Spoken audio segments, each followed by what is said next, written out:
que je vaux. Maurice l'a regardé très longtemps, comme s'il voyait toute sa vie de souffrance d'un seul coup. Puis, il a hoché la tête doucement. « Demain, je vais les voir. » Le lendemain, dans les champs du roi, sous un soleil brûlant, Maurice s'est planté devant les 3 frères et il a dit « Tout ce que vous voulez, je peux vous le donner. Mais l'échange est simple.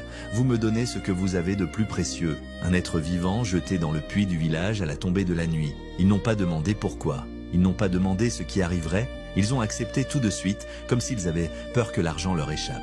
Sur le chemin du retour, ils cherchaient déjà le sacrifice parfait. Et là, à cet instant, ils ont vu leur mère à terre, une main collée à sa poitrine, à bout de souffle, comme si quelqu'un lui serrait la gorge. Ils se sont regardés. « Elle ne tiendra pas longtemps », a dit l'un froidement. « De toute façon, elle va mourir », a dit l'autre. « Alors autant ne pas gaspiller », a tranché le troisième. À la tombée de la nuit, ils n'ont pas dit un mot, pas une larme, ils l'ont portée jusqu'au puits.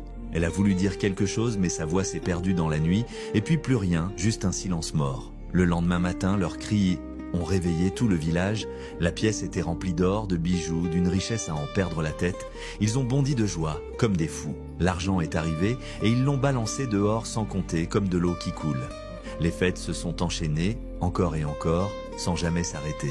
Plus tard, ils ont épousé 3 femmes d'une beauté inquiétante et comme par hasard, elles aussi étaient triplées. Pendant longtemps, ils se sont vraiment dit que c'était ça, le bonheur. Jusqu'à un soir où, par curiosité, ils ont voulu ouvrir cette pièce verrouillée où ils gardèrent leur fortune.